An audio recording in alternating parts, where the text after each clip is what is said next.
ನೀತಿಗೆಟ್ಟ ಕಾಂಗ್ರೆಸ್ ಸರ್ಕಾರಕ್ಕೆ ಹನ್ನೊಂದು ಜನರನ್ನು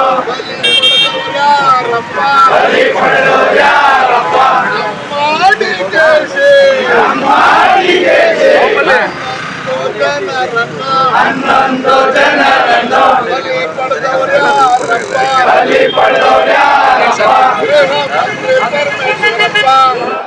ಏನು 18 ವರ್ಷದ ಕನಸಿತ್ತು ನಮ್ಮ ಕರ್ನಾಟಕದ RCB ತಂಡ ಹೊಡಿಬೇಕು ಅಂತ ಹೇಳಿ. ಆ ಕಪ್ಪನ್ನ ಸಂಭ್ರಮದ ಕ್ಷಣವನ್ನ ಸೂತಕದ ಕ್ಷಣವಾಗಿ ಮಾಡಿದಂತ ಕೀರ್ತಿ ಈ ಕಾಂಗ್ರೆಸ್ನ ಸನ್ಮಾನ್ಯ ಸಿದ್ದರಾಮಯ್ಯವರು, DK ಶಿವಕುಮಾರ್, ಪರಮೇಶ್ವರ್ ಸಲ್ಲಬೇಕು ಅಂತಕ್ಕಂಥದನ್ನ ತಮ್ಮ ಮಾಧ್ಯಮದ ಮೂಲಕ ಹೇಳ್ತಾ ಇದ್ದಾರೆ. ಇವರ ವೈಯಕ್ತಿಕ ಕಾರ್ಯಕ್ರಮ, ಇವ್ರ ಪಕ್ಷದ ಕಾರ್ಯಕ್ರಮ ಮಾಡೋದಕ್ಕೆ ಸೂಕ್ತ ಬಂಧು ವ್ಯವಸ್ಥೆಯನ್ನ ಕಲ್ಪಿಸೋದಕ್ಕಾಗುತ್ತೆ.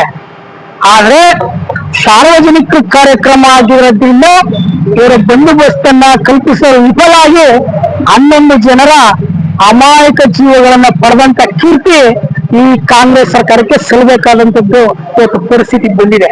ಇವರ ದುರಹಂಕಾರ ವರ್ತನೆಯಿಂದ, ಇವರ ಮಿತಿ ಮೀರಿದ ವರ್ತನೆಯಿಂದ ಇವರ ಕುಟುಂಬಕ್ಕೋಸ್ಕರ ಕಾರ್ಯಕ್ರಮವನ್ನ ತರಾತುರಿಯಲ್ಲಿ ಆಯೋಜನೆ ಮಾಡಿ ಇವತ್ತು ಕರ್ನಾಟಕದ ಕಪ್ಪು ಚುಕ್ಕೆ ಬರೋ ರೀತಿಯಲ್ಲಿ ಇಡೀ ರಾಷ್ಟ್ರದಲ್ಲಿ ಮಾಡ್ಬಿಟ್ರು.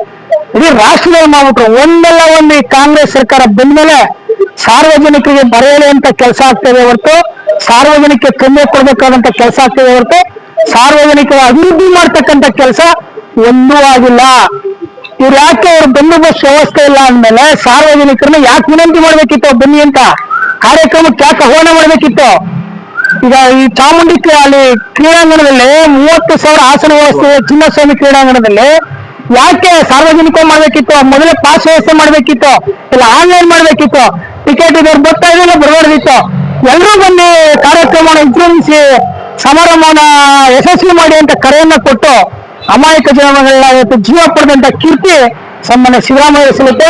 ಅವರ ಮನೆಯವರ ಶಾಪ ಈ ಕಾಂಗ್ರೆಸ್ ಸರ್ಕಾರದವ್ರನ್ನ ಸುಮ್ಮನೆ ಬಿಡಲ್ಲ.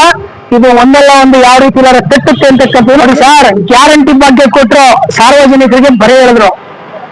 ಇವತ್ತು ನೋಡಿ ಇವ್ರ ಕೈಯಲ್ಲಿ ಕಾರ್ಯಕ್ರಮ ಆಯೋಜನೆ ಮಾಡಿದ್ದಾರೆ, ಸ್ವಲ್ಪ ದಕ್ಷ ಅಧಿಕಾರಿಗಳನ್ನ ಇವತ್ತು ಅಮಾನತ್ ಮಾಡಿದ್ದಾರೆ.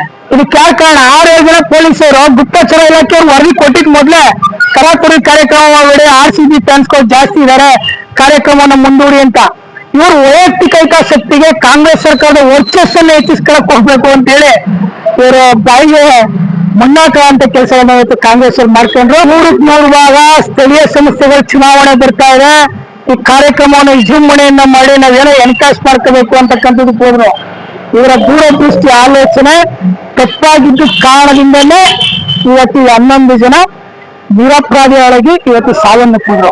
ಪಾಪ ಈ ಕುಟುಂಬದ ಗೋಲ್ ಕೇಳಿದ್ರೆ ಸರ್, ಅವ್ರ ಜೀವನನೂ ಹೋಯ್ತು ಅಲ್ವಾ? ಈ ಕುಟುಂಬಕ್ಕೆ ಬೆಲೆ ಕಟ್ಟಕ್ಕೆ ಆಗಲ್ಲ. ಆದ್ರೂ ನಾನು ಒತ್ತಾಯನ ಮಾಡ್ತಾ ಇದ್ರೆ ಪ್ರತಿಯೊಂದು ಏನು ಮೃತ ಆಗಿದ್ದಾರೆ ಅವ್ರ ಕುಟುಂಬಕ್ಕೆ 1 ಕೋಟಿ ಪರಿಹಾರವನ್ನು ಒದಗಿಸ್ಬೇಕು.